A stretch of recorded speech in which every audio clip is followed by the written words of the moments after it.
Seatbelt Law by Megan Loftus. Her heart was throbbing as she felt the piercing pain go through her head. As she reached up to touch her forehead, she touched an oozy, sticky texture. She could hear the sound of the ambulance coming closer and closer, but she would never hear them arrive, because it was too late. She was dead when they arrived on the scene. How could this happen to this sweet young girl, who had so much more to live for? Although she was a bit rebellious at times, she always followed the law. But this time, the law didn't save her. In fact, it killed her. This girl, like so many others, died because she was wearing a seatbelt. I believe that we should be allowed to choose if we want to wear a seatbelt or not when we drive. Because like in this case, an innocent girl died from choosing to follow a mandatory law. Today I will discuss why I am against the seatbelt law, the different consequences of this law, and how the law violates our civil rights. I am against the seatbelt law for violating our privacy, taking away our freedom and choice, and murdering millions of people each day. According to the Wikipedia Encyclopedia, the seatbelt legislation is a law of laws put in place to enforce or require the fitting of seatbelts to motor vehicles or the wearing of seatbelts by motor vehicle occupants. Seatbelt laws actually began in Australian states in 1964 and then followed by the United Kingdom. In the U.S., the first seatbelt law that was passed was in 1984 in New York City. But is this seatbelt law politically and morally correct? Now I will examine how the seatbelt law invades our civil rights. As Benjamin Franklin said, "They that give us essential liberty to obtain a little temporary safety observe neither liberty nor safety." Basically, Benjamin Franklin was saying, do not give up liberty for safety. This mandatory seatbelt law is looked upon as taking away our civil rights, because not wearing seatbelts is a victimless crime, because the only person harmed is the one making that decision for him or herself, and that we should be allowed to determine decisions that deal with our individual lives. According to Snead's law, which says the traffic fatalities are results of vehicle registration and county population. Thus he is saying that the more rules and laws you make on drivers, the more they will compensate by driving faster, turning corners recklessly, and later braking. Basically, better drivers will take more risks being belted than non-belted drivers. Statistics have proven this. Also, according to the British Psychological Society, seatbelt laws propose that physical restraints lead drivers to a reduced sense of threat to life. A reduced sense of threat to life leads to adoption of more dangerous driving. In European countries, they predicted that in the UK, a seatbelt law would be followed by a 2.3% increase in fatalities.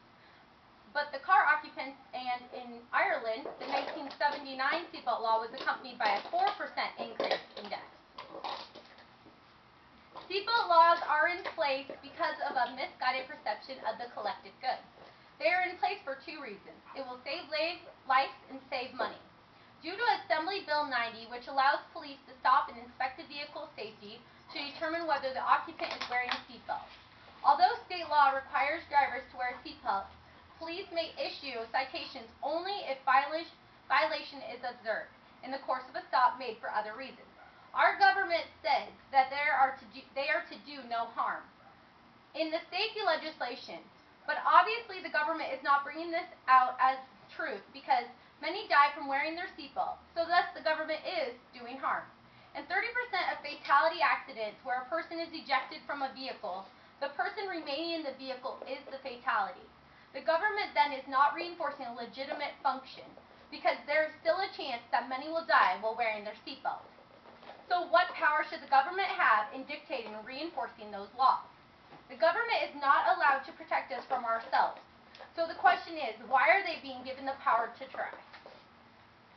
Well, they base it off a theory called social cost theory, which states that if someone hurt or dies, it does harm to society, which is not the case. Yes, it is a personal tragedy, but no, it does not affect society. But this is the crutch the government holds on to in order to enforce this mandatory law. Some believe that although the authorities know that seatbelt laws are ineffective, they continue to push for them because of all the money spent in the car industry for seatbelt features. And without this law, many car components would lose millions of dollars. In fact, the auto industry invested $100 million passing seatbelt laws around the country. The legislation then made it a primary law, such as in North Carolina in 1985. North Carolina has thousands of seatbelt checks every year, but yet the highway fatality rate is 14% higher than those with secondary offenses, and 60% higher than the New Hampshire state, which is the only state without a seatbelt law, and has the second lowest fatality rate. The 13th Amendment to the United States Constitution prohibits the ownership of another being. But isn't that what the legislation is doing to us when we drive?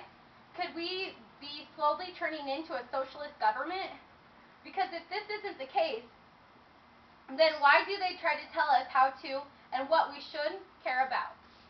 With that said, you can see how the seatbelt law is ineffective and violates our civil rights. I am not against wearing my seatbelt, but what I am against is not having the choice to wear my seatbelt. I think we should all have a choice to wear our seatbelts, and without that choice, the people who die while wearing their seatbelts in an automobile crash should be treated as murderers, with the government as the murderer.